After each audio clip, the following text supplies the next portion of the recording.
അപ്പം ഒരു മനുഷ്യനിങ്ങനെ നടന്ന് മോനെ എന്ന് പറഞ്ഞത് ഞാൻ എണീക്കണോ നിൽക്കണോ. അപ്പം എന്താ ചെയ്യുന്നത് വെച്ച് കഴിഞ്ഞാൽ ഞാൻ രവീന്ദ്രനൊക്കെ ആദ്യമേ കുറ്റസമ്മതം നടത്തി. എനിക്ക് ഇദ്ദേഹത്തിൻ്റെ മുന്നിൽ കഥ നറേറ്റ് ചെയ്യാനുള്ള ധൈര്യമില്ല, ഞാൻ പാളിപ്പോവും. അപ്പം ഞങ്ങൾ രണ്ടുപേരും കൂടി അതിബുദ്ധിപരമായിട്ട് ഇത് റെക്കോർഡ് ചെയ്യാം, ഒരു നല്ല ശബ്ദമുള്ള ഒരാളെ വെച്ചിട്ട് നമുക്ക് ഈ സിനിമ റെക്കോർഡ് ചെയ്യാം. കാരണം എൻ്റെ എസ്കേപ്പ് ഫുൾ സ്ക്രിപ്റ്റ്, ഒരു 2.5 hour ഉള്ളൊരു ഫുൾ സ്ക്രിപ്റ്റ് ഇതുമായിട്ടാണ് ഞാൻ പോകുന്നത്. കോൾ ചെയ്യുന്നു, നമ്മളൊരു ഡയറക്ടർ മോഹൻലാലിനെ വെച്ചിട്ട് പടം ചെയ്യുന്നുണ്ട്, ശോഭന അഭിനയിക്കുമോ എന്ന് ചോദിക്കുന്നുണ്ട്. Ready?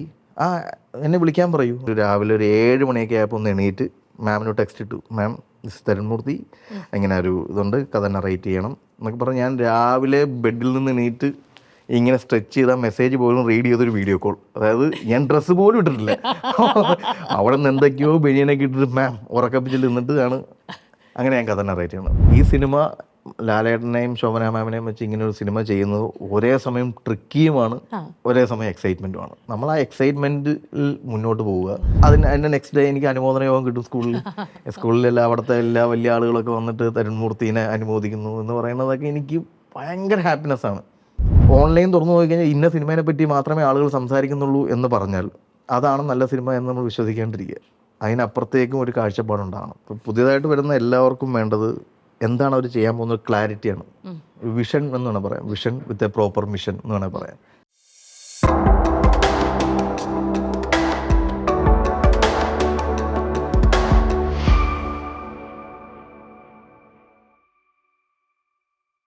Hello and welcome everybody to the show. ഈ സ്റ്റേജ് ഷോസിലൊക്കെ പറയത്തില്ലേ, മലയാളികളുടെ മനസ്സ് കവർന്നെടുത്ത വെറും 3 സിനിമകൾ കൊണ്ട് അല്ലെങ്കിൽ വെറും 2 സിനിമകൾ കൊണ്ട് എന്നൊക്കെ പറഞ്ഞ് ആൾക്കാരെ സ്വീകരിക്കുമല്ലോ. അതുപോലെ വേണം തരുണിനെ സ്വീകരിക്കാൻ. കാരണം എൻ്റെ ഫേവറേറ്റ് 2 മൂവീസിൻ്റെ സംവിധായകനാണ്. And this the third movie which is going to be which is going to come out, തുടരും. അതിനു മുമ്പ് ഞാൻ ഫസ്റ്റ് 2 മൂവീസിനെ കുറിച്ച് പറയട്ടെ. Tarun, welcome to the show. Thank you so much. ഭയങ്കര തിരക്കാണ്. ഓപ്പറേഷൻ ജാവ ആൻഡ് സൗദി വെള്ളയ്ക്ക. ഓപ്പറേഷൻ ജാവ പിന്നീടാണ് ഞാൻ കണ്ടത്, ഞാൻ സൗദി വെള്ളയ്ക്കയാണ് ആദ്യം കണ്ടത്. And I loved it and how it was a spectacular movie. ഇങ്ങനെ ഒരു സിനിമ എങ്ങനെ സങ്കല്പിച്ചു എന്നുള്ളൊരു ചോദ്യമായിരുന്നു എൻ്റെ മനസ്സിൽ. Anyway, we have to move ahead. അപ്പോൾ അഗൈൻ ഓപ്പറേഷൻ ജാവയുടെ കാര്യം പറഞ്ഞാലും same, it was a very very different theme. So ഇപ്പോൾ തുടരും വിത്ത് മോഹൻലാൽ ആൻഡ് ശോഭന, ഒരു കാസ്റ്റിംഗ് കൂ. അതും ഇതുപോലെ തന്നെയാണോ? Something which is very unusual, ഒരു നമ്മൾ വിചാരിക്കാത്ത ഒരു സ്റ്റോറി, ഒരു thread. Is that what we should look for? അത് കംപ്ലീറ്റ്ലി എൻ്റെ സോണിൽ നമ്മൾ ലെജൻഡറി ആയിട്ടുള്ള ആക്ടേഴ്സ് വന്ന് നിൽക്കുന്നു. എൻ്റെ കൈൻഡ് ഓഫ് ഫിലിം മേക്കിംഗ്, എൻ്റെ കൈൻഡ് ഓഫ് സ്റ്റോറി ടെല്ലിങ്. കാരണം ഈ സബ്ജക്റ്റ് എൻ്റെ കയ്യിൽ വരുമ്പം തന്നെ ഭയങ്കര നെർവസ് ആയിരുന്നു. കാരണം ഇതിനു മുമ്പത്തെ 2 സിനിമകളും നമുക്ക് ഒപ്പം നിൽക്കുന്ന ആർട്ടിസ്റ്റുകൾക്കൊപ്പം ചെയ്തിട്ടുണ്ട്, അല്ലെങ്കിൽ തിയേറ്റർ ആർട്ടിസ്റ്റുകൾ. Next third movie Mohanlal Shobana വരുന്നു എന്ന് പറയുമ്പോൾ തന്നെ ഞാൻ നെർവസ്ഡ് ആയിരുന്നു. എനിക്ക് എന്ത് ചെയ്യണം എന്നറിയില്ല. അയ്യോ, ഇത് ഞാൻ എന്തെങ്കിലും ലാലേട്ടനോടൊക്കെ പറഞ്ഞു കഴിഞ്ഞാൽ അവർക്കിത് മനസ്സിലാകുമോ എന്ന് പറഞ്ഞാൽ കുറേ ഇൻഫ്യൂരിറ്റീസ് എനിക്കുണ്ടായിരുന്നു. ഈ സ്ക്രിപ്റ്റ് കാണുമ്പോഴേ മനസ്സിൽ മോഹൻലാൽ ശോഭന വന്നിരുന്നോ? ഇത് ആക്ച്വലി എൻ്റെ സ്ക്രിപ്റ്റ് അല്ല, കെ ആർ സുനിലിനാണ്. അപ്പോൾ സുനിൽ ആയിട്ടുള്ള ഇനിഷ്യൽ ഡിസ്കഷൻ എനിക്ക് മോഹൻലാൽ ശോഭന ഒരു ചെയ്യുകയാണെങ്കിൽ ഇത് ചെയ്യണം എന്നൊരു ഫീൽ വന്നുകൊണ്ടാണ് ഞാനത് കമ്മിറ്റ് ചെയ്തത്. പിന്നെ ഞങ്ങൾ ഒരുമിച്ചിരുന്ന് അതിന് ലാലേട്ടൻ ശോഭനേനൊക്കെ എങ്ങനെ യൂസ് ചെയ്യാൻ പറ്റും, അവരുടെ ആക്ടേഴ്സ് എന്നുള്ള രീതിയിൽ അവരെ എങ്ങനെയൊക്കെ നമുക്ക് യൂട്ടിലൈസ് ചെയ്യാൻ പറ്റും എന്നുള്ളൊരു ലോങ് പ്രോസസ് ഉണ്ടായിരുന്നു. പക്ഷേ എന്നാലും ഇത് പെട്ടെന്നാണ് ലാലേട്ടനത് കേട്ട് നമുക്ക് ഇമ്മീഡിയറ്റ് ചെയ്യാം, വിത്തിൻ 35 days ഷൂട്ട് ചെയ്യാമെന്ന് പറയുമ്പം ഉണ്ടാകുന്നൊരു ഭാരം ഉണ്ടല്ലോ. അത് കണ്ടിടയ്ക്ക് ഞാൻ എന്ത് ചെയ്യണമെന്ന് അറിയില്ല. ഞാൻ മോഹൻലാൽ ശോഭനനെ ഞാൻ ഈ വിത്തിൻ 45 days അല്ലെ 35 days എങ്ങനെ ഷൂട്ട് ചെയ്യും എന്ന് പറയുന്ന ഒരു ഭയങ്കര കൺസേൺ നിൽക്കുമ്പോൾ ഞാൻ ഈ സ്ക്രിപ്റ്റ്, എനിക്ക് ഒരിക്കലും സെറ്റിൽ നിന്ന് സ്ക്രിപ്റ്റ് എഴുതുക അല്ലെങ്കിൽ അതിലൊന്നും ഞാൻ യൂസ്ഡ് അല്ല. എനിക്ക് കംപ്ലീറ്റ് ടെക്സ്റ്റ് എൻ്റെ കയ്യിൽ ഉണ്ടാവണം. Then we will improvise it. അതിനെപ്പറ്റി ആർട്ടിസ്റ്റിനെ കൊണ്ടും ഒക്കെ നമ്മൾ ഇംപ്രൂവൈസ് ചെയ്യാറുണ്ട്. പക്ഷേ ഒരു ടെക്സ്റ്റ് ബുക്ക് ഉണ്ടാകണം, അത് നിർബന്ധമാണ്. അത് ആർട്ടിസ്റ്റുകളൊക്കെ വായിച്ചിരിക്കണം. അപ്പം എനിക്കത് ലാലേട്ടൻ എൻ്റെ സ്ക്രിപ്റ്റ് വായിക്കണം എന്ന് പറയുക എന്നൊക്കെ പറയുന്ന, കാരണം സൗദി വെള്ളക്കയിലൊക്കെ each and every artist script വായിച്ചിട്ടുണ്ട്. ഞാൻ നിർബന്ധമായിട്ടും സ്ക്രിപ്റ്റ് വായിച്ചിരിക്കണം, എല്ലാ ആർട്ടിസ്റ്റിനെ പറ്റി അറിഞ്ഞിരിക്കണം, എല്ലാ ക്യാരക്ടേഴ്സിനെ പറ്റി അറിഞ്ഞിരിക്കണം, നിങ്ങൾ ഏതൊക്കെ ഇമോഷണൽ കൂടിയാണ് കടന്നു പോകാൻ പോകുന്നത് അറിയണം എന്നുള്ള ഭയങ്കരമായ നിർബന്ധമുണ്ട്. ഈ നിർബന്ധം ഞാൻ എങ്ങനെ മോഹൻലാലിൻ്റെ ഇടയ്ക്കലും ശോഭന ഇടയ്ക്കലും പറയുന്നൊരു. അപ്പൊ ഞാൻ ഈ സീൻ ഒന്ന് ബ്രേക്ക് ഡൗൺ ചെയ്യട്ടെ. ലാലേട്ടന്റെ അടുത്ത് എങ്ങനെയാണ് അപ്രോച്ച് ചെയ്തത്? ലാലേട്ടൻ എന്താണ് ആദ്യം പറഞ്ഞത്? അല്ല, ലാലേട്ടൻ്റെ അടുക്കലായിരുന്നു ആദ്യം. അല്ല, ലാലേട്ടൻ്റെ അടുക്കൽ ആക്ച്വലി രഞ്ജിത്ത് ചേട്ടനും സുനിൽ ചേട്ടനും ഒക്കെ ഇത് ഒരു 3-4 വർഷത്തിന് മുന്നേ തന്നെ ഈ സബ്ജക്റ്റ് സംസാരിച്ചിട്ടുണ്ട്. ഒരു നക്ഷൽ മാത്രം സംസാരിച്ചിട്ടുണ്ട്. അതെന്തായാലും നന്നായി. അപ്പം ഇത് ഒരു നല്ല ഡയറക്ടർ വന്ന് ഇതിനെ പൊലിപ്പിച്ച് കഴിഞ്ഞ് കഴിഞ്ഞാൽ ഷുവർ ഷോട്ട് എന്ന് പറയുന്ന കോൺഫിഡൻസ് ഇവർക്ക് 3 പേർക്കും ഉണ്ട്. അങ്ങനെയാണിത് എൻ്റെ കയ്യിലോട്ട് വരുന്നത്. അപ്പം എൻ്റെ കയ്യിലോട്ട് വന്നപ്പോൾ തന്നെ ഇങ്ങനൊരു സബ്ജക്റ്റ് ഉണ്ട്, തരുൺ ചെയ്യാൻ റെഡിയാണോ എന്നുള്ളതാണ് രഞ്ജിത്തേട്ടൻ ചോദിക്കുന്നത്. അന്ന് എനിക്ക് ഞാൻ ലാലേട്ടനെ മീറ്റ് ചെയ്തിട്ടുണ്ട്. ഞാൻ ആകെ ലാലേട്ടനെ കണ്ടുള്ളൂ പണ്ട് ലേഡീസ് ആൻഡ് ജെന്റിൽമാൻ എന്ന് പറഞ്ഞൊരു സിനിമയുടെ ഓഡിയോ ലോഞ്ചിന് ബാക്കിൽ പോയി നിന്നിട്ട് ലിഫ്റ്റിൽ കയറിയപ്പം ലാലേട്ടനെ കൊണ്ട് കുറേ സെക്യൂരിറ്റീസ് കയറി. അതിൻ്റെ ഇടയിൽ ഞാൻ പെട്ടുവിടും. സെക്യൂരിറ്റിയുടെ ഇടയിൽ കൂടിയാണ് ആദ്യം കൂടി ലാലേട്ടനെ ഞാൻ കണ്ടുള്ളൂ. അപ്പം അങ്ങനെ ഒരാളുടെ അടുക്കയിൽ ഞാനൊരു കഥ പറയാൻ പോകുന്നു. അപ്പം ഒരു ലോങ് 8 to 10 months ഞാനും രഞ്ജിത്തേട്ടനും സുനിലേട്ടനും എൻ്റെ കൂടെയുള്ള അസിസ്റ്റൻസും ഒക്കെ കൂടിയിരുന്ന് ഇങ്ങനെ ഡിസ്കഷനാണ് ഇപ്പം. ലാലേട്ടൻ അപ്പം മലയക്കോട്ടെ വാലിബൻ ചെയ്യുന്നു, ദെൻ എമ്പുരാൻ്റെ ഷോയിൽ പോകുന്നു. അപ്പോൾ ഇതിൻ്റെ ഇടയിൽ നമ്മൾ എപ്പം പോയി പറയും തരണേ എന്ന് പറയുന്ന ഒരു ഡിസ്കഷൻ നടക്കുന്നുണ്ട്. നമുക്ക് സ്ക്രിപ്റ്റ് കംപ്ലീറ്റ് ആകാം, നമ്മളെ ഏറ്റവും 100% കോൺഫിഡൻ്റ് ആകുന്ന രീതിയിൽ സ്ക്രിപ്റ്റ് വെക്കാം എന്ന് പറഞ്ഞ് ഞങ്ങൾ ലാലേട്ടൻ്റെ ഒരു കോളിന് വേണ്ടിയിട്ട് ഇങ്ങനെ വെയിറ്റ് ചെയ്ത് നിൽക്കുകയാണ്. അപ്പോൾ ഇങ്ങനെ അറിയാം, ഇങ്ങനെ ഒരു തരുൺ എന്ന് പറഞ്ഞ ആൾ ജോയിൻ ചെയ്തിട്ടുണ്ട്, അയാളത് വർക്ക് ചെയ്തുകൊണ്ടിരിക്കുകയാണെന്ന് പറഞ്ഞ ഇൻഫർമേഷനൊക്കെ ലാലേട്ടൻ അറിയാം. അപ്പം മോനെ അത് നടക്കട്ടെ, നമുക്ക് സമയം കേൾക്കാൻ കഴിയുമ്പം പറയൂ എന്ന് പറഞ്ഞാൽ ലാലേട്ടൻ്റെ മൂഡ് ഇതാണ്. എനിക്ക് അതും രഞ്ജിത്തേട്ടൻ പറഞ്ഞിട്ടാണ് ഞാൻ അറിയണേ. അങ്ങനെ നമുക്ക് അപ്പം ഞാനും കുറച്ച് കഴിഞ്ഞാൽ ഡിസപ്പോയിൻ്റ് ആയി. ഇത് ലാലേട്ടൻ വിളിക്കുന്നുമില്ല. 8 to 10 months ഞാനും ടീമും ഒക്കെ ഇങ്ങനെ. അപ്പോൾ ഇനി വിളിക്കില്ലേ? കാരണം അടുത്ത അനൗൺസ്മെൻറ്റുകൾ വന്നു, എമ്പുരാൻ വന്നു, നെക്സ്റ്റ് ആണെങ്കിൽ ഓൺലൈൻ മീഡിയയിലൊക്കെ ആണെങ്കിൽ അദ്ദേഹത്തിൻ്റെ ഫാൻസ് ഓരോ ഡേയ്സ് ഓരോ പടം, അതിലൊന്നും എൻ്റെ പേരില്ല. അപ്പോൾ ഞാൻ ഔട്ടായി കാണും, അല്ലെങ്കിൽ ഞാൻ 2 ചെറിയ പടങ്ങളൊക്കെ ചെയ്ത ആളല്ലേ, അപ്പോൾ എന്നെ എന്തായാലും വിളിക്കില്ലായിരിക്കും എന്നൊക്കെ പറയുന്നൊരു മനസ്സിലെത്തി. അപ്പോൾ ഒരു ദിവസം ഇങ്ങനെ വിളിച്ചു. അപ്പം എനിക്കാണെങ്കിൽ ഒരു മീറ്റിങ്ങുകൾക്കും ഞാൻ രഞ്ജിതൻ വിളിക്കും, അടുത്ത ദിവസം വിളിക്കും, അതിൻ്റെ അടുത്ത ദിവസം വിളിക്കും. അപ്പം ഞാൻ ഒരു ഫംഗ്ഷനും പോകാൻ പറ്റുന്നില്ല. കാരണം ലാലേട്ടൻ വിളിക്കുമ്പോൾ ഞാൻ വേറെ ഫംഗ്ഷനിലാണെന്ന് എങ്ങനെ പറയും? അപ്പം ഞാൻ വീട്ടിൽ തന്നെ ഇങ്ങനെ ഇരിക്കുകയാണ്, എങ്ങും പോകാണ്ട്. ഒരു ഫംഗ്ഷന് പോയാലും എനിക്ക് വേറൊരു മീറ്റിംഗ് ഉണ്ട്, ഞാൻ അവരോടൊന്നും പറയാനും പറ്റില്ല. വല്ലാത്തൊരു കയോ സിറ്റുവേഷനകത്താണ് ഞാനിങ്ങനെ ഇരിക്കണേ. വിളി വന്നിട്ട് നേരിട്ട് കണ്ടപ്പോൾ വിളി വന്നു ഞാൻ അദ്ദേഹത്തിൻ്റെ ഇവിടെ കൊണ്ടന്നൂരുള്ള ഫ്ലാറ്റിൽ മുകളിൽ റൂമിൽ കയറി ഇങ്ങനെ ഇരിക്കുന്നു. രഞ്ജിത്താണ് ഇവിടെ ഇരിക്കുന്നു. അപ്പം ഒരു മനുഷ്യൻ ഇങ്ങനെ നടന്ന് മോനെ എന്ന് പറഞ്ഞത് ഞാൻ നിൽക്കണോ. അപ്പം എന്താ ചെയ്യുന്നത് വെച്ച് കഴിഞ്ഞാൽ ഞാൻ രഞ്ജിത്തേട്ടനൊക്കെ ആദ്യമേ കുറ്റസമ്മതം നടത്തി. എനിക്ക് ഇദ്ദേഹത്തിൻ്റെ മുന്നിൽ കഥ നറേറ്റ് ചെയ്യാനുള്ള ധൈര്യമില്ല, ഞാൻ പാളിപ്പോവും. കാരണം പക്ഷേ ഞാൻ I M A good story teller. ഏത് മനുഷ്യനടുക്കൽ ഞാൻ കഥ പറയും, അത് ഓൺ സ്പോട്ടിൽ ഇംപ്രവൈസ് ചെയ്യും. അവരെ ഈ സിനിമയ്ക്ക് ഞാൻ പിടിച്ചിടും. അതിൻ്റെ അകത്ത് ഞാൻ പ്രശ്നമില്ല. ഏത് മനുഷ്യനുണ്ടെങ്കിലും ഇതുവരെയുള്ള ഇപ്പോൾ ലുക്മാനെയൊക്കെ അങ്ങനെ അടിച്ചിട്ടിട്ടാണ് ഞാൻ രാവിലെ കൊണ്ടുവന്നത്. ബിനുവിൻ്റെ അടുക്കേ പറയും, അലക്സാണ്ടർ പ്രശാന്തിൻ്റെ അടുക്കേ പറയും. ഈവൻ ഞാൻ ഭയങ്കര കോൺഫിഡൻ്റാണ് സ്റ്റോറി ടെല്ലിങ്ങിൻ്റെ അകത്ത്. കാരണം ഇങ്ങനെ വർത്താനം പറഞ്ഞുകൊണ്ടിരിക്കും, വിഷ്വൽസ് കൊടുക്കും, അങ്ങനെ കൊടുക്കും, സൗണ്ട് ഇവിടുന്ന് അപ്പോൾ അങ്ങനെ ഞാൻ പറഞ്ഞ ഈ മനുഷ്യൻ്റെ മുന്നിൽ ഞാനിത് പറഞ്ഞാൽ പാളിപ്പോവും. അപ്പം ഞങ്ങൾ രണ്ടുപേരും കൂടി അതിബുദ്ധിപരമായിട്ട് ഇത് റെക്കോർഡ് ചെയ്യാം. ഒരു നല്ല ശബ്ദമുള്ള ഒരാളെ വെച്ചിട്ട് നമുക്ക് ഈ സിനിമ റെക്കോർഡ് ചെയ്യാം. അപ്പോൾ അതായിരുന്നു ഞങ്ങളുടെ ഇതിനു മുമ്പുള്ള 2 മാസത്തെ പ്രോസസ്. അപ്പം എൻ്റെ ഒരു സുഹൃത്ത് ദീപക് എന്ന് പറഞ്ഞ സുഹൃത്ത്, ദീപക്കിനെ വിളിച്ചിട്ട് നമ്മൾ റെക്കോർഡ് ചെയ്തു, ബാക്ക്ഗ്രൗണ്ട് മ്യൂസിക് ഒക്കെ ഇടുന്നു, സൗണ്ട് ഡിസൈനൊക്കെ ചെയ്യുന്നു. അതായത് ഏറ്റവും ബെസ്റ്റ് ആയിട്ടുള്ളൊരു, കാരണം എൻ്റെ എസ്കേപ്പ് ഫുൾ സ്ക്രിപ്റ്റ്, ഒരു 2.5 hour ഉള്ളൊരു ഫുൾ സ്ക്രിപ്റ്റ് ഇതുമായിട്ടാണ് ഞാൻ പോകുന്നത്. അപ്പം ഞാൻ JBLൻ്റെ സ്പീക്കർ, എല്ലാ കാര്യങ്ങളും. അപ്പം ലാലേട്ടനത് അറിയില്ല ഇത് എങ്ങനെ പറയാമോ.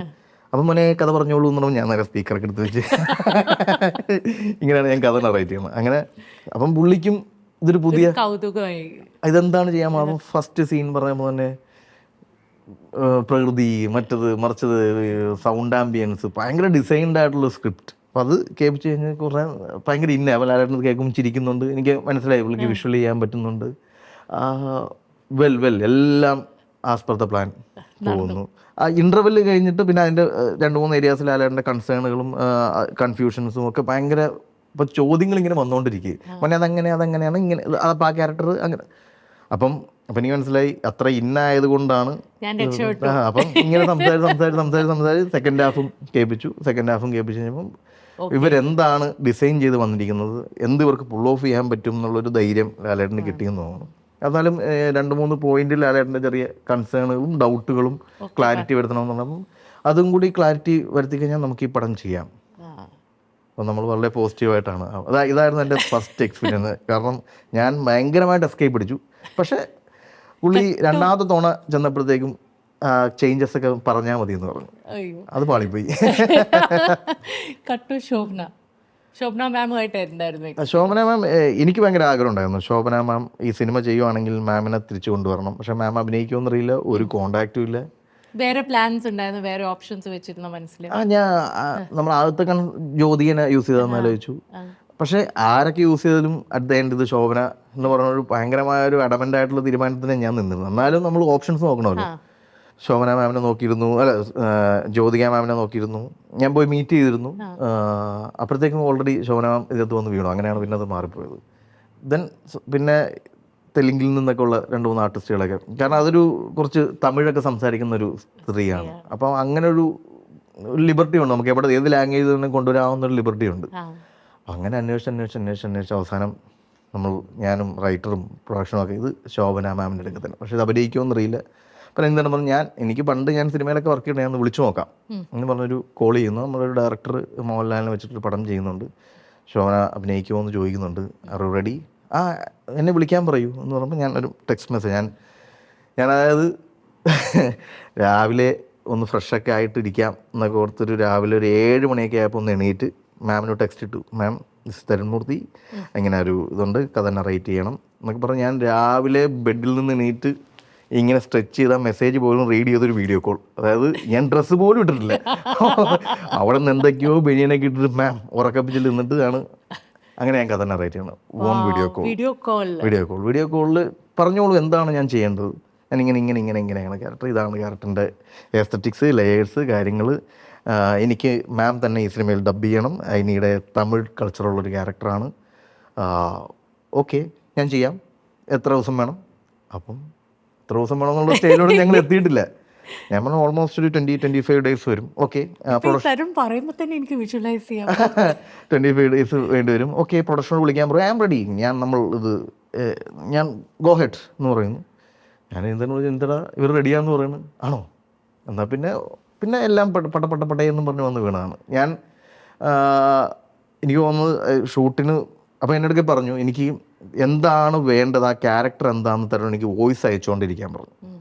അപ്പം ഞാൻ ഒരു ദിവസം ഇരുന്ന് ഓരോ സീനിലും ഇമോഷൻ പറഞ്ഞ വോയിസുകൾ ഇങ്ങനെ അയച്ചു. മാം ഇതാണ് ലളിത എന്നാണ് ക്യാരക്ടറിൻ്റെ നെയിം, ലളിത ഇങ്ങനെ ബിഹേവ് ചെയ്യുന്നത് ഇങ്ങനെ കൊണ്ടാണ്, ലളിത ഇങ്ങനെ ചെയ്യുന്നത് എന്തുകൊണ്ടാണ് പറഞ്ഞ് ഇങ്ങനെ വോയിസുകൾ അയച്ചുകൊണ്ടിരിക്കുകയാണ്. അപ്പം ഞാൻ തമിഴിലേക്കും എനിക്കറിയാവുന്ന തമിഴിലേക്ക്, നമ്മൾ കണ്ട തമിഴ് പടത്തിൻ്റെയൊക്കെ മുകളിലേക്ക്. അപ്പം നിങ്ങൾ മലയാളം സംസാരിക്കും, ഇത് തമിഴിനൊരു ഇമോഷൻ ഇല്ല. എനിക്ക് ഭയങ്കര പ്രൊഫഷണൽ എല്ലാ കാര്യങ്ങളും വന്ന് ഫസ്റ്റ് ദിവസം സെറ്റിൽ വന്നു. എൻ്റെ മോനുമായിട്ട് ഭയങ്കര ക്ലോസാണ്.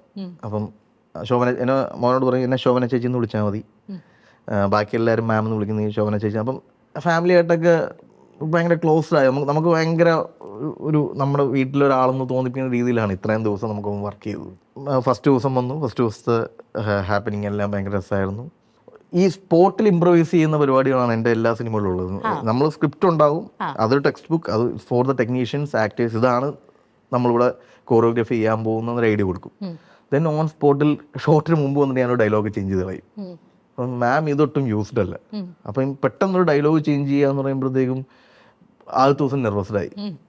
ഇടയ്ക്കയിൽ അടുത്ത ദിവസം ഞങ്ങൾ ഒരുമിച്ച് നിന്നും ഇതാണോ തരുണിൻ്റെ വർക്കിംഗ് സ്റ്റൈൽ എന്ന് പറഞ്ഞു. നമ്മൾ ടെക്സ്റ്റ് കീപ്പ് ചെയ്യും മാം, പിന്നെ സ്പേസ് ഫോർ ആക്ടേഴ്സാണ്, നിങ്ങൾക്ക് ഇമ്പ്രവൈസ് ചെയ്യാം, എനിക്ക് ഓൺ സ്പോട്ട് ഇമ്പ്രവൈസ് ചെയ്യാം, അത് കൊറിയോഗ്രാഫി ചെയ്യുമ്പോൾ മൂവ്മെൻറ്റ് അങ്ങനെ ഒന്നും റെസ്ട്രിക്ഷൻസ് ഇല്ല. ഈ ക്യാമറ ഇവിടെയാണ്, അതുകൊണ്ട് നിങ്ങൾ ഇവിടെ നിൽക്കണം, യൂസ് ദ സ്പേസ്. നമ്മൾ കുറച്ചും കൂടി തിയേറ്ററും കഥകളി ബാക്ക്ഗ്രൗണ്ടും അതൊക്കെയാണ്, അപ്പം അതുകൊണ്ട് അങ്ങനെ യൂസ് ചെയ്യാം. അപ്പം ആ ഒരു ഇതിലോട്ട് രണ്ടാമത്തെ ദിവസമായപ്പോഴാണ് മാം വന്നത്. പിന്നെ മാം കൊടുക്കുന്ന ഇമ്പ്രവൈസേഷൻ. ഞാനൊരു കാര്യം ചോദിക്കട്ടെ, ഇവർ രണ്ടുപേരും ഇത്രയും വലിയ ആക്ടേഴ്സ്, എക്സ്പീരിയൻസ് ആയിട്ടുള്ള ആക്ടേഴ്സ്, ഇവർ ഒന്നിച്ചൊരു സ്പേസിലേക്ക്, and there is a lot of history also working together, പല ക്യാരക്ടേഴ്സ്, പല roles. When they come together, ഇവരുടെ ഒരു വർക്കിംഗ് സ്റ്റൈലിൻ്റെ ഡൈനാമിക്സ് എത്ര ഡിഫറെൻ്റ് ആണ്, എത്ര ഇൻട്രസ്റ്റിംഗ് ആണ്, യുണീക്കാണ്. അല്ല, ഈ സിനിമയുടെ ഫസ്റ്റ് ഷോട്ട് എന്ന് പറയുന്നത് മാമിനും സാറിനും കൂടെ ഉള്ള ഷോട്ടാണ്. ഇങ്ങനെ അവരുടെ ഒരു വീട്ടിൽ നടക്കുന്നൊരു സാരി മടക്കുന്നൊരു സീൻ ഷൂട്ട് ചെയ്യുകയാണ്. അപ്പം ഞാനിതെൻ്റെ വീട്ടിൽ അച്ഛനും അമ്മയും കഞ്ഞി മുക്കിയ സാരി വലിക്കുന്നതും അത് മടക്കുന്നതും ഞാൻ കണ്ടിട്ടുണ്ട്. അപ്പം ഞാനിങ്ങനെ അത് റീക്രിയേറ്റ് ചെയ്യുക എന്നുള്ളതാണ് എൻ്റെ എയിം. അപ്പം ഞാൻ ഫസ്റ്റ് ദിവസം തന്നെ വന്നിട്ട് മാമിനോട് പറഞ്ഞിങ്ങനെ സാരി ഇങ്ങനെ അങ്ങോട്ടും ഇങ്ങോട്ടും വലിക്കുന്നൊരു സീക്വൻസാണ്. അതിങ്ങനെ വലിച്ച് മാമിനൊന്ന് ഇങ്ങനെ ചേർത്ത് പിടിക്കണം, എന്നിട്ട് ഒരു കുസൃതി കാണിച്ചിട്ട് അതിങ്ങനെ മടക്കി വെക്കുന്ന ഒരു രീതി. അപ്പം എനിക്ക് തോന്നുന്നില്ല കുറച്ച് നാളായിട്ട് ലാലേട്ടൻ വീട്ടിൽ സാരി മടക്കി വെച്ചിട്ടുണ്ടെന്ന് എനിക്ക് പേഴ്സണലി തോന്നുന്നില്ല. ഒരിക്കലും അങ്ങനെ ഒരു സിറ്റുവേഷൻ ഉണ്ടാകാൻ സാധ്യതയില്ല, മാമിനും ഉണ്ടാകാൻ സാധ്യതയില്ല. പക്ഷേ ആ മടക്കി വെക്കുന്നതിൻ്റെ അത് പോലും നമ്മൾ വീട്ടിൽ കണ്ടുള്ള അച്ഛനെ ഇങ്ങനെ അത് ലാലേട്ടൻ അത് ചെയ്യുന്നതിൻ്റെ ഒരു താളമുണ്ട്. നമുക്കത് എത്രയോ നാളത്തെ ഒരു അറ്റാച്ച്മെൻ്റ് ഉള്ള ആളുകളാണെന്ന് പെട്ടെന്ന് ഓൺ സ്ക്രീനിൽ തോന്നിപ്പിക്കുന്ന, മേ ബി നമ്മൾ ഇതിനു മുമ്പ് കണ്ടുള്ള വൈശാഖസന്ധിയും അല്ലെങ്കിൽ അവരുടെ കെമിസ്ട്രി കണ്ടുകൊണ്ടായിരിക്കാം, അല്ലെ പവിത്രത്തിലെ കെമിസ്ട്രി ഓൺ സ്പോട്ടിലാണ് ആ കെമിസ്ട്രി ഫീൽ ചെയ്യുന്നത്. അതായിരുന്നു സിനിമയുടെ ആവശ്യം. നമുക്ക് അവരെ രജിസ്റ്റർ ചെയ്യാനും പുതിയ 2 ആർട്ടിസ്റ്റുകളെ കൊണ്ടുവന്ന് ഇത് ഭാര്യ ഭർത്താവാന്ന് തോന്നിപ്പിക്കാനും എടുക്കുന്ന ഒരു ടൈം എടുക്കാൻ എനിക്ക് ആ സിനിമയിൽ സമയമില്ല. ഈവൻ ശോഭന മോഹൻലാലാണ് ഹസ്ബൻഡ് വൈഫെങ്കിൽ അത് ഓൾറെഡി ആളുകളുടെ തലയിൽ കിടക്കുന്നതാണ്. അപ്പോൾ അതെനിക്കൊരു എന്താ പറയുക, ഒരു ഫ്രീ ലൈസൻസ് ആണ് മുന്നോട്ട് പോകാനായിട്ട്. That brings me to the question that ഈ ഫുൾ പ്രോസസ്സിൽ Tarun at the end of the day ഒരു ഡയറക്ടറിനെ സപ്പോർട്ട് ചെയ്തിട്ടില്ല, അസിസ്റ്റ് ചെയ്തിട്ടില്ല, ഒരു ഫിലിം ബാക്ക്ഗ്രൗണ്ടിൽ നിന്നല്ല, അങ്ങനെ ഒരു ഹിസ്റ്ററി ഓഫ് ഹിയറിംഗ് സിനിമ അതില്ല, കംപ്ലീറ്റ്ലി ഒരു പുതിയ ബാക്ക്ഗ്രൗണ്ടിൽ നിന്ന് വരുന്ന ഒരാൾ ഇത്രയും വലിയ ആക്ടേഴ്സ്, എസ്റ്റാബ്ലിഷ്ഡ് ആക്ടേഴ്സിൻ്റെ കൂടെ this is just your third film. Of course Saudi Vellakka national award ഇതൊക്കെ ഉണ്ട്, I'm keeping all that in the background, എന്നാൽ തന്നെയും it is your third movie. അപ്പോൾ അവിടെ വരുമ്പോൾ ഈ ഫുൾ പ്രോസസ്സിൽ തരുണിനെ പേഴ്സണലി ആസ് എ ഡയറക്ടർ ഏറ്റവും ചാലഞ്ചിങ് ആയിട്ടുള്ള സ്പേസ് ഏതായിരുന്നു? അല്ല, എനിക്ക് ഓരോ സിനിമയും ഫസ്റ്റ് മൂവി തന്നെയാണ്. ഇപ്പോൾ നമ്മൾ ജാവ ചെയ്യുമ്പോൾ അതേ ടെൻഷൻ തന്നെയാണ് സൗദി വെള്ളമൊക്കെ ചെയ്യുമ്പോഴുള്ളത്. ഈവൻ ഇത് ചെയ്യുമ്പോഴുള്ള ഇത് കഴിഞ്ഞാൽ പിന്നെ ഞാനില്ല എന്ന് വിശ്വസിച്ച് തന്നെയാണ്. കാരണം ഇതൊരു ഞാൻ പറഞ്ഞ 100 crores അടിക്കുക 200 crores അടിക്കുക എന്നുള്ളതല്ല, നമ്മൾ വളരെ ജെന്യുവൻ ആയിട്ടൊരു ഫിലിം മേക്ക് ചെയ്യുക. ആ ജെന്യുവിനിറ്റി നമുക്ക് കീപ്പ് ചെയ്യാൻ പറ്റുള്ളൂ. അതിൻ്റെ അകത്ത് ഇമോഷൻസ് റിയൽ ആയിരിക്കണം, ഫേക്ക് ഉണ്ടാകും, പ്ലാസ്റ്റിക് ആവരുത്, നമ്മുടെ ലൈഫ് ഉണ്ടാകണം. അതൊക്കെയാണ് എൻ്റെ മാനദണ്ഡങ്ങൾ. അത് ഉണ്ടാകുക എന്നുള്ളത് തന്നെയാണ്, അത് ഉണ്ടാക്കുക എന്നുള്ളത് തന്നെയാണ് ഏറ്റവും വലിയ ചലഞ്ച്.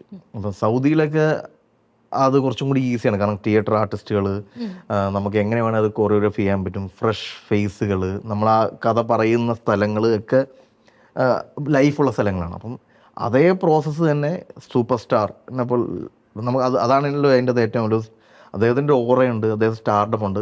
അതിനെ ഏറ്റവും ഗ്രൗണ്ടഡ് ആക്കുക എന്നുള്ളതാണ് ചലഞ്ച്. കാരണം ലാലേട്ടനാകുമ്പോൾ ആളുകളുടെ കുറേ എക്സ്പെക്റ്റേഷൻ ഉണ്ട്. അപ്പോൾ അതിൽ നിന്ന് മാറി എങ്ങനെ ഗ്രൗണ്ടഡ് ആക്കാം എന്നുള്ളതാണ്. അപ്പോൾ അത് ഞാൻ ഫസ്റ്റ് ദിവസം തന്നെ ലാലേട്ടനൊക്കെ പറഞ്ഞു, നമുക്കിത് ഗ്രൗണ്ടഡ് ആവണം. ഏറ്റവും എനിക്ക് തിയേറ്ററിൽ ഞാനാണ് ഓഡിയൻസ് എങ്കിൽ അതെൻ്റെ അച്ഛനാണ്, അല്ലെങ്കിൽ അതെൻ്റെ വീടിനപ്പുറത്തുള്ള ചേട്ടനാണ് എന്ന് ഫീൽ ചെയ്യണം. അത് ആക്ടർ ഡിസൈഡ് ചെയ്യുന്നതാണ്. അത് ഒരു മുണ്ടും ഷർട്ടും ഇട്ട് റബ്ബർ ചെരുപ്പ് ഇട്ട് നിന്ന് കഴിഞ്ഞാൽ അദ്ദേഹം ഒരു വളരെ കോമൺ മാൻ, വളരെ ഗ്രൗണ്ടഡായിട്ട് പേഴ്സണായിട്ട് മാറും. അത് എനിക്ക് അത്ര വലിയ ഒരു ചലഞ്ചൊന്നും ഈ സിനിമയിൽ അങ്ങനെ ഫീൽ ചെയ്തില്ല. ഈ പഴയ ലാലേട്ടനെ തിരിച്ചു കിട്ടുകയാണ് എന്നുള്ളൊരു ലൈൻ ഞാൻ എവിടെയോ വായിച്ചു. അല്ല, പഴയ ലാലേട്ടനെ ഒരിക്കലും നമുക്ക് അങ്ങനെ ഒരു മൈൻഡ് സെറ്റ് നമ്മൾ വെക്കാണ്ടിരിക്കണം ഒരിക്കലും. ഇപ്പം പഴയ ലാലേട്ടൻ ചെയ്തിട്ടുള്ള കഥാപാത്രങ്ങളൊരു ഇമോഷൻസ് ഉണ്ട്. എല്ലാവരും പുതിയതാണ്. ഇപ്പം ഒരു അദ്ദേഹത്തിൻ്റെ ആക്ടിങ് സ്റ്റൈലിനും അല്ലെങ്കിൽ അദ്ദേഹത്തിൻ്റെ മോഡുലേഷനും സൗണ്ടിനും ഒക്കെ ഒരു പുതിയ ഫ്ലേവർ ഉണ്ട്. അപ്പം നമുക്ക് ഇഷ്ടമുള്ളത് എന്താ, നമ്മുടെ വീട്ടിലെ ഇപ്പം ലാലേട്ടന് കിട്ടിയിരിക്കുന്ന ഏറ്റവും വലിയ പോസിറ്റീവ് എന്ന് പറഞ്ഞാൽ എൻ്റെ വീട്ടിൽ അമ്മയ്ക്ക് ഇഷ്ടമാണ്, അച്ഛന് ഇഷ്ടമാണ്, എൻ്റെ വൈഫിന് ഇഷ്ടമാണ്, വൈഫിൻ്റെ അമ്മയ്ക്ക് ഇഷ്ടമാണ്, അച്ഛൻ്റെ എൻ്റെ മോൻ ഇഷ്ടമാണ്, പുലിമുരുകൻ ഫാനാണ്. അപ്പം അങ്ങനെ ഇത്രയും ജനറേഷനെ ഇഷ്ടപ്പെടുത്തിയൊരു മനുഷ്യനാണ്. അപ്പം ഇത്രയും ജനറേഷനെ എങ്ങനെ ഇഷ്ടപ്പെടുത്താമെന്ന് മാത്രം നമ്മൾ നോക്കിയാൽ മതി. ഇതിനൊരു റിസ്ക്കും കൂടിയുണ്ട്. ഇതിൽ ഈ movie hinges on the chemistry between Lalettan and and that is like also big risk. അത് വർക്ക്ഔട്ട് ആയില്ല. ഞാൻ എപ്പോഴും പറയാം, ഈ സിനിമ ലാലേട്ടനെയും ശോഭന മാമിനെയും വെച്ച് ഇങ്ങനെ ഒരു സിനിമ ചെയ്യുന്നത് ഒരേ സമയം ട്രിക്കിയുമാണ്, ഒരേ സമയം എക്സൈറ്റ്മെൻറ്റുമാണ്. നമ്മൾ ആ എക്സൈറ്റ്മെൻറ്റിൽ മുന്നോട്ട് പോവുക. ഇതിൻ്റെ ബാക്കി കാര്യങ്ങളെ പറ്റിയൊന്നും പറയാം. നമ്മൾ ആ സ്ക്രിപ്റ്റിനോട് നീതി പുലർത്തുക, അതിൻ്റെ അകത്ത് ഇമോഷനോട് നീതി പുലർത്തുക. Actors are tools.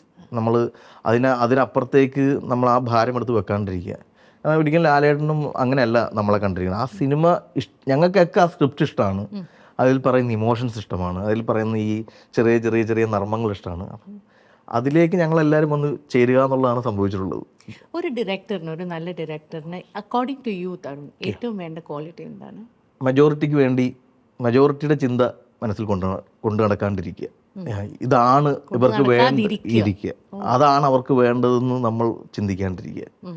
നമുക്കൊരു വ്യക്തിത്വം ഉണ്ടാവണം, നമുക്കൊരു ചിന്ത ഉണ്ടാവണം, നമുക്കൊരു രാഷ്ട്രീയം ഉണ്ടാവണം, നമുക്കൊരു കാഴ്ചപ്പാടുണ്ടാവണം, അത് in positive way or negative വേ. അത് സംസാരിക്കുക, അത് മെജോറിറ്റിയോട്ട് എത്തിക്കുക. അല്ലാണ്ട് മെജോറിറ്റിക്ക് വേണ്ടത് ഇതാണ് എന്ന് നമ്മൾ സെൽഫ് ഡിസൈഡ് ചെയ്ത് കഴിഞ്ഞാൽ അവിടെ ഒരു ഡയറക്ടർ വീഴും. ഞാൻ പറഞ്ഞത് അയാൾക്ക് ടെക്നിക്കൽ നോളജ് വേണമെന്നോ അല്ലെങ്കിൽ അയാൾക്ക് കമാൻഡിങ് പവർ വേണമെന്നോ എന്നുള്ളത് അതൊക്കെ വേണം.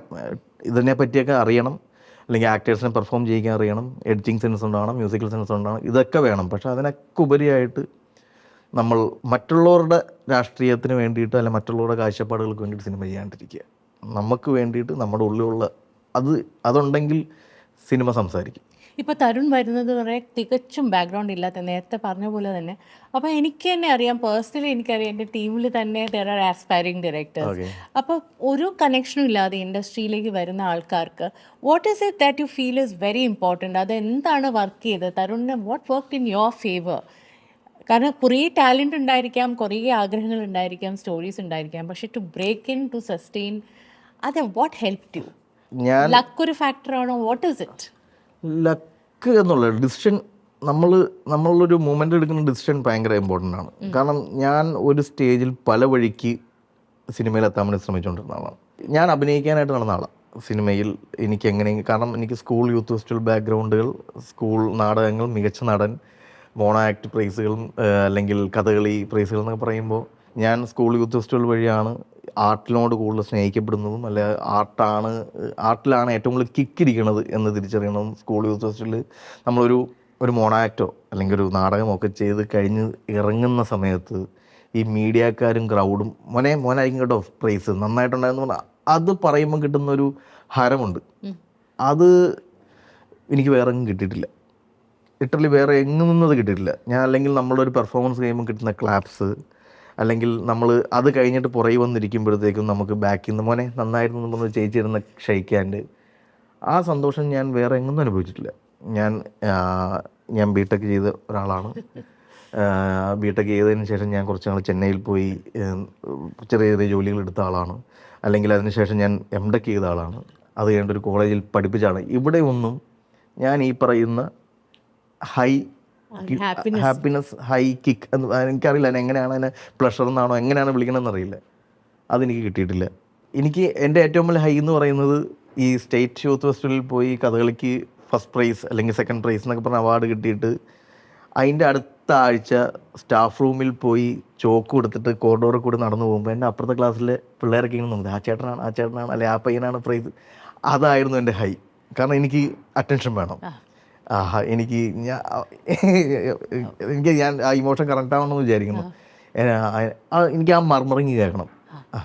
അതാണ് തരുൺമൂർത്തി, അയാൾക്കാണ് പ്രൈസ് കിട്ടിയത്. അതിൻ്റെ നെക്സ്റ്റ് ഡേ എനിക്ക് അനുമോദന യോഗം കിട്ടും സ്കൂളിലെല്ലാം അവിടുത്തെ എല്ലാ വലിയ ആളുകളൊക്കെ വന്നിട്ട് തരുൺമൂർത്തിനെ അനുമോദിക്കുന്നു എന്ന് പറയുന്നതൊക്കെ എനിക്ക് ഭയങ്കര ഹാപ്പിനെസ്സാണ്. അപ്പോൾ ആ ഹാപ്പിനെസ്സാണ് ഞാൻ എൻ്റെ ഓരോ സ്റ്റേജിലും ഞാൻ തേടിക്കൊണ്ടിരുന്നത്. ഞാൻ ബിടെക്കിന് പോയി, അവിടെയൊന്നും ഹാപ്പിനെസ് കിട്ടുന്നില്ല. കാരണം അവിടെ ഈ പറയുന്ന ലാപ്ലാസും മറ്റതും തിയറീസും മറ്റതും എനിക്ക് ഒരു ഹാപ്പിനെസ്സും കിട്ടുന്നില്ല. ഞാൻ സപ്ലികൾ അടിച്ചിട്ടുണ്ട്, ഞാൻ ഒരിക്കലും രക്ഷപ്പെടില്ല എന്ന് അവിടുത്തെ ടീച്ചർമാർ പറഞ്ഞിട്ടുണ്ട്. അവിടെ നിന്നുമൊക്കെ ഞാൻ എങ്ങനെയൊക്കെയോ സർവൈവ് ചെയ്ത് എങ്ങനെയെങ്കിലും സിനിമയിലെത്താമെന്ന് വിചാരിച്ചപ്പോഴത്തേക്കുമാണ് വീട്ടിൽ അച്ഛനും അമ്മയൊക്കെ പറയുന്നത് നീ ഒരു സ്റ്റാൻഡ് എടുക്കണം ലൈഫിൽ, ഒരു നല്ലൊരു പൊസിഷനിൽ നീ വരണം, അവിടെ നിന്നുകൊണ്ട് നീ സിനിമ ചിന്തിക്കുക എന്നൊക്കെ പറഞ്ഞ് എന്നെ അവരങ്ങനെ കൃത്യമായ ഫീഡിങ് തന്നു. അതിൻ്റെ ഭാഗമായിട്ടാണ് എംടെക് എടുക്കാൻ പോയത്. എംടെക് എടുക്കാൻ പോയിട്ടും അവിടെയും ഞാനൊന്നും കണ്ടെത്തിയിട്ടില്ല.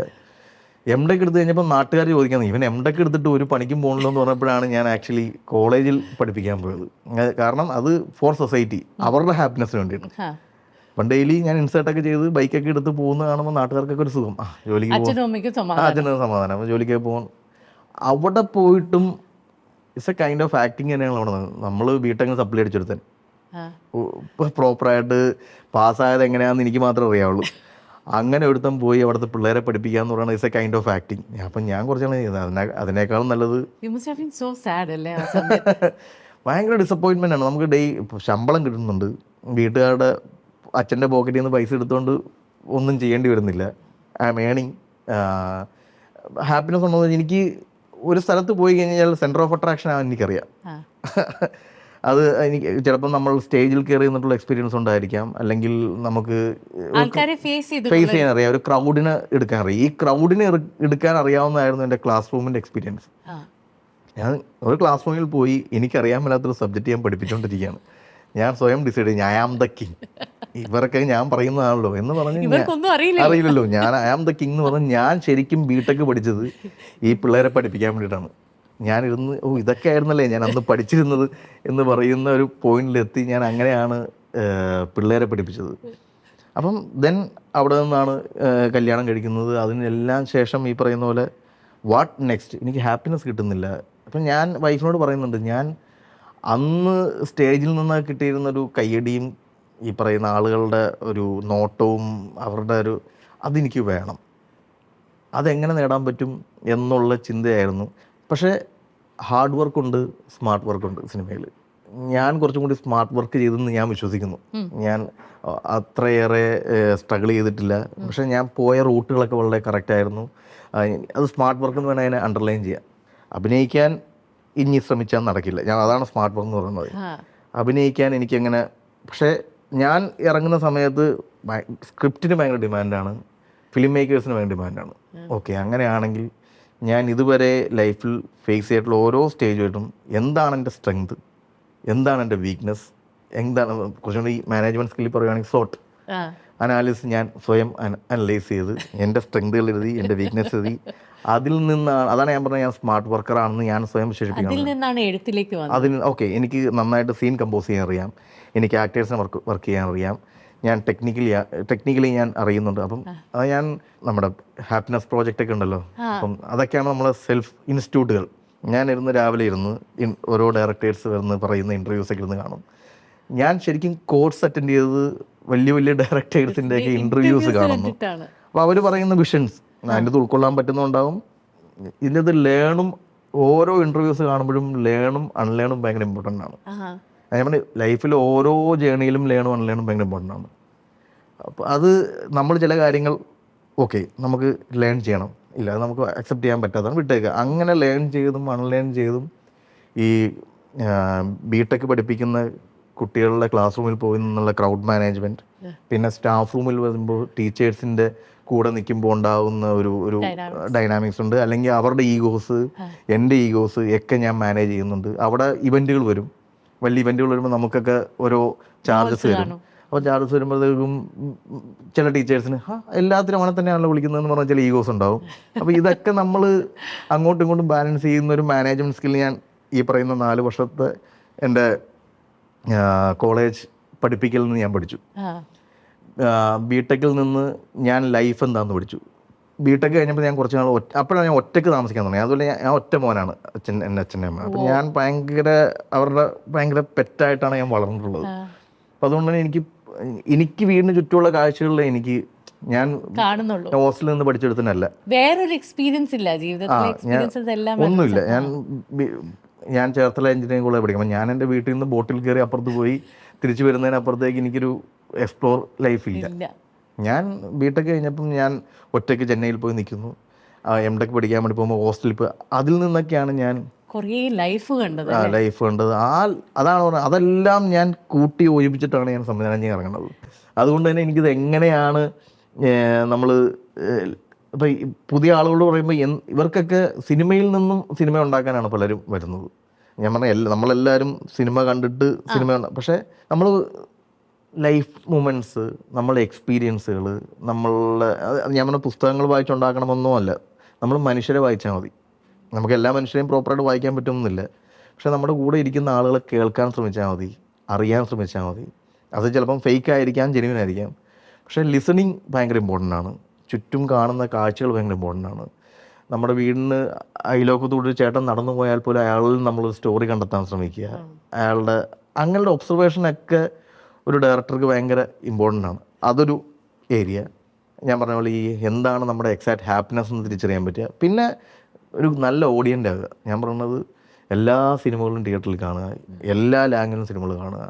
നമ്മൾ ഈ ഓൺലൈനിൽ എല്ലാവരും പറയുന്ന ഒരു മാർക്കറ്റിംഗ് സ്ട്രാറ്റജിയിൽ നമുക്ക് ഏതൊരു സിനിമേനെയും നല്ലതാക്കാം, ഏത് സിനിമേനെയും മോശമാക്കാം. പക്ഷേ നമുക്ക് വ്യക്തിപരമായിട്ട് ഒരു സിനിമ നല്ലതാണെന്നും മോശമാണെന്നും തിരിച്ചറിയാൻ പറ്റണം. മെജോറിറ്റി പറയുന്നതാണ് നല്ലതെന്ന് നമ്മൾ വിശ്വസിക്കാണ്ടിരിക്കുക. നമ്മൾ ഏത് സിനിമ കാണുമ്പോഴും ഇതിൽ നല്ല എലിമെൻറ്റുകളുണ്ട്, നല്ല നല്ല സെൻസിബിലിറ്റികളുണ്ട്, നല്ല നല്ല കുറേ മേക്കിംഗ് പാറ്റേൺസ് ഉണ്ട്. അതിനെ സ്വയം അനലൈസ് ചെയ്യുക, ബി എ ഗുഡ് ഓഡിയൻസ്. അതൊരു ഭയങ്കര ഇമ്പോർട്ടൻ്റ് ആണ്. ഞാൻ പറഞ്ഞത് ഓൺലൈൻ തുറന്നു നോക്കിക്കഴിഞ്ഞാൽ ഇന്ന സിനിമയെ പറ്റി മാത്രമേ ആളുകൾ സംസാരിക്കുന്നുള്ളൂ എന്ന് പറഞ്ഞാൽ അതാണ് നല്ല സിനിമ എന്ന് നമ്മൾ വിശ്വസിക്കേണ്ടിരിക്കുക. അതിനപ്പുറത്തേക്കും ഒരു കാഴ്ചപ്പാടുണ്ടാകണം. ഇപ്പോൾ പുതിയതായിട്ട് വരുന്ന എല്ലാവർക്കും വേണ്ടത് എന്താണ് അവർ ചെയ്യാൻ പോകുന്നത് ക്ലാരിറ്റിയാണ്. വിഷൻ എന്ന് വേണം പറയാം, vision with a proper mission എന്ന് വേണേൽ പറയാം. ഈ അറ്റൻഷൻ്റെ കാര്യം പറഞ്ഞപ്പോഴാണ് നാഷണൽ അവാർഡ് കിട്ടിയപ്പോൾ my god I can imagine Tarun, അത് എന്തൊരു വാലിഡേഷൻ, എക്സൈറ്റ്മെന്റ് ഒക്കെ ആയിരുന്നു. 100%. Can you tell me about that moment when you received the award?